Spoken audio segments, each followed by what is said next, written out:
We've got to say, though, Rory, I think Chelsea have also had a very impressive summer, not just on the pitch, winning the Club World Cup, winning, qualifying for the Champions League, winning the Conference League, but in who you've brought in. I've said it already, but João Pedro looks to be, I think, an absolute fantastic signing. But you are also linked to Xavi Simons. See, what was it? Simons? No, you did a really good job there. Simons? See, this is where you're going wrong, Max. Don't doubt yourself. Nah, you've got to do what I do. You just got to go with it. Yeah, but when Ben Jacobs is sort of correcting you on air, you've got the producer in my ear. You get it right. You just never ever doubt yourself. Just go with it. Trust me, it's a great strategy in life. Present your opinion as fact and hope for the best thereafter. You made a career out of that, haven't you, mate? Well, look, Connor's just corrected me. Well, Connor's just said, actually, I got it right in the first place. I shouldn't have doubted myself. Never doubt yourself. Yeah, I should take a leaf out of your book, mate. Just bracing confidence in everything I say, right? The thing I'd say about Xavi Simons, right, is it feels like he should be about 50 years old, by the way, because we've been speaking about this kid for years. I mean, he was I think, the Barcelona academy. He was compared to Lionel Messi at the time. He's done all right. He's looked okay for Holland, but he's not necessarily set the world alight as was expected. Are you excited by the prospect of a player like that coming in when you already are absolutely stacked in attacking talent? I wouldn't say this is one of those that necessarily inspires me to the maximum. If anything, I don't know. Would you say that he's a better player than, say, Noni Madueke, who we've just lost? Probably not. No. So with that in mind, look, it's hard for me to be too excited about a player like Simons. I think it's fair to say that Chelsea are signing a player like Simons because of the potential value. The reason that we sign a lot of players is because we like to sign young players who can develop, increase their value, and potentially we flip them on for bigger money. But he's got a good reputation. Like you say, he's a Dutch international. Yeah. And if this works, then great. I can't pretend to be massively excited by this. But so many players that have gone to Chelsea at a young age, it could well absolutely fall on its face. And I worry about this happening. Chelsea hoarding lots of talented young players. They're not getting the opportunity and the game time to develop themselves as players. And then ultimately, you lose out on a load of money because you can't ship them off for the amount of money that you've spent on them. And I just sort of think, perhaps Chelsea isn't the best place to go to if you're a young player. There's only one thing that I would say here to combat it. That Chelsea is actually quite a good place to go for a young player these days. You were right. I think your assessment of being a young player at Chelsea, maybe in the Abramovich era, it wasn't a great place to go. And we had a wonderful youth team that Jody Morris was in charge of. The team won everything.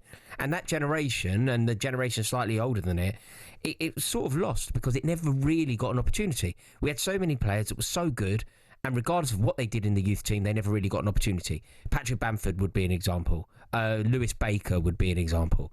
Nathaniel Chaloba would be an example. Jamal Musiala. Yeah, they were all really good players who did really well for Chelsea youth team, but there wasn't a pathway. It's slightly different now. Now, if anything, we're giving too many opportunities to too many young players. On AM, on DAB, via the talkSPORT app and on your smart speaker. talkSPORT. We've been asking the question, considering Chelsea's, let's say, checkered history of bringing in young players. Let me just list a few. Patrick Bamford, Mo Salah, Kevin De Bruyne, Mark Gahey. It's worked out so far, but it almost didn't for Trevor Chalobah, Romelu Lukaku, Declan Rice, Fikayo Tomori, Jamal Musiala. I mean, the list is endless of young players who've gone to Stamford Bridge, a fantastic club. I've got to admit, a club with rich history. They know how to win things, but it hasn't turned out well for those young players. So we're asking, is Chelsea a good place for someone like Xavi Simons to go, a good place for young people to learn their trade? Tony is an Everton fan. Tony, what do you think, mate? Do you agree with me? Are you a little bit sceptical about Chelsea being a place for youngsters, or do you reckon it's a good place for them to go? You know something, mate? To be fair, a great show you're doing, guys, by the way. Thanks, mate. And I appreciate it. Right? It's Rory. He seems to have tunnel vision about Chelsea. Every player that's played for Chelsea, they're a legend. I mean, I can go far back as Gary Stanley. I presume he's a legend. I can go back as Mickey Joy. He's a legend, you see. Every tadpole that's had an adventure through Chelsea, they're a legend. Yeah, look at the treatment of Lukaku. Right? He went to Everton. He played outstanding, mate. Right? Great point. Yeah. Now, this is my point, mate, honestly. They've had so much play. Salah, wasn't he there? You know, and what's he done at Liverpool? Look. Where are you going to fit all these players? On the ceiling? And secondly,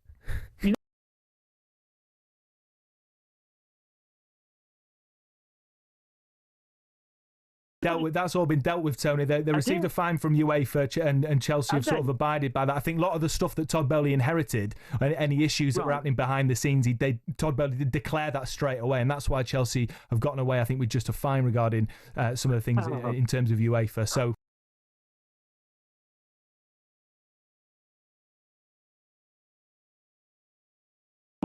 At the end of the day. Well, I think it's difficult to substantiate those claims, but I can certainly understand why he has concerns about young players going to Chelsea. I mean, what do you make of this, Rory? You claiming every single player at Chelsea's a legend. Yeah, I mean, usually I'm not sure I do. I'm not sure I do claim that every player who's played for Chelsea is a legend. I think I'm quite scathing about a lot of players who have played for Chelsea, and I'm often quite hostile about the current players that are playing for Chelsea. So I'm not quite sure. What have you got to say? Checking history. I've just listed off all those names. Musiala, Bamford, Salah, De Bruyne. It just hasn't worked. Declan Rice, arguably England's next captain. There's a lot to explore here. You know, with regard to, say, Mohamed Salah, with regard to Kevin De Bruyne, you could argue that Chelsea were wrong to let them go, and of course you are correct with a huge amount of hindsight. Somebody at Chelsea should have been able to identify that Mohamed Salah was going to go on to become one of the best players to have ever played in the Premier League, and never let them leave. Exactly the same sentence with regard to Kevin De Bruyne. But when Chelsea made the educated decision to allow, say, Kevin De Bruyne to leave... How educated was it? He came on to be one of the best Premier League players we've seen in the Premier League. That's not an educated decision. The year that we let him leave, we won the league. He wouldn't get in our team. There was literally no... We were the champions. So, yeah, Kevin De Bruyne left. It wasn't a mistake in the long run. I'm not saying... The mistakes, I think the more patent mistakes, actually, would be the likes of some... At no point was Kevin De Bruyne going to get into that Chelsea team. A decade or so, half a decade later, he would have come back and been one of the better players at Man City and ultimately become one of the best players at Man City.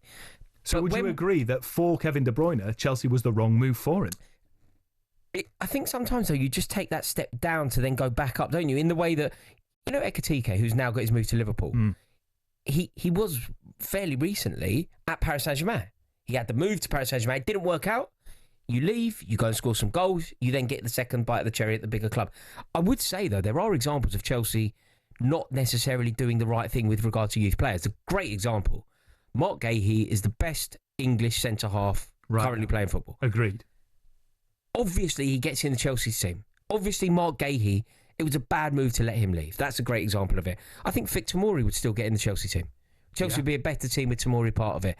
But like Salah wasn't going to get in the team. We won the league when he left. Yeah, okay, he's gone on to wonderful things. But I don't necessarily think it's simply a case of we should have kept De Bruyne.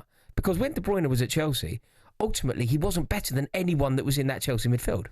Look, I understand that, and you could argue, look at Cole Palmer. We've just got a message in no name on it, but 2 words to say that Chelsea is a good place for youngsters. Cole Palmer. I understand that argument right now, but equally, looking at Xavi Simons, I mean, do you really need another young 22-year-old attacking midfielder when you've got Cole Palmer? I mean, Cole Palmer's been playing on wide right. He needs to be playing in the middle, doesn't he, behind a striker? You don't need another player like that. You need some experience, some grit, some bottle to bring a bit of leadership to a group of incredibly talented young players. I completely agree with that. I don't think that we're signing Xavi Simons to necessarily totally enhance the first team. I don't think that's the sole motivation for the move. If you look at where Chelsea need to improve, if you look at what is Chelsea's current weakness in the first 11, if you identify that, you then go and spend money to solve that, Simons isn't the answer. He isn't the player for that. So we're not only... we're signing him because I believe people believe that he can contribute to the first team. He can perhaps elevate the first team to a degree. He can give Maresca options, perhaps. And crucially, he can develop and increase his value and potentially be flipped for a lot more money than we've paid for him. Stockpiling of young talent in order to hope that it grows and sell it and turn a profit is, I believe, Clearlake's strategy here. But equally, and I said it before, I'll say it again, he's not what you need right now, surely. He's not a priority for Chelsea. No, I would agree. Whilst at the minute, and I take your point, right now, and I just mean under Enzo Maresca, so very recent history, has it become a side that needs young players? But that's because that's all you've got. Other than Thiago Silva, I can't think of recently a proper leader, experienced leader. There isn't an example. And Thiago Silva, it feels recent, but it wasn't recent at all. That was Lampard. That was Lampard. That was Abramovich and Lampard. That wasn't this era. We haven't signed an older player. We haven't signed an experienced player since this ownership have taken charge. If you ask me what Chelsea need, I think if you ask the majority of Chelsea fans what Chelsea need, it would be certain positions, positional conversations. We'd go centre-half, goalkeeper. But what I would love to sign is a 31-year-old Michael Ballack who comes in and just elevates the experience and the nous of the squad. Somebody who arrives and almost everything changes because they arrive. There is a calmness to their arrival. Ballack is an example of that. Thiago Silva is an example of that. Just signing players who have been there and done it. There is a true value in that. But that is not what we do anymore. I know he's pining for a move to Sunderland, and Eric Ten Hag, it seems to be the case, that said no. But surely Granit Xhaka is a player like that. He's gone and won the Bundesliga. He's improved as a player. He's experienced. He's got a bit about him. Would he not be a good Chelsea player? I like the example of Xhaka. I don't necessarily like because I don't necessarily rate him highly enough. But in terms of what Xhaka represents, what an international with a proven track record of winning silverware and an understanding of the Premier League. That is the exact signing I would like. I would just like the player to be a better example than Xhaka. Just a better player than Xhaka. But yeah, what we need is Thiago Silva 5 years. When we sign Thiago Silva, we need to sign a modern day Thiago Silva and a new goalkeeper, for crying out loud. Yeah. I mean, it's going to be difficult, I think, to get that. On AM, on DAB, via the talkSPORT app and on your smart speaker. talkSPORT.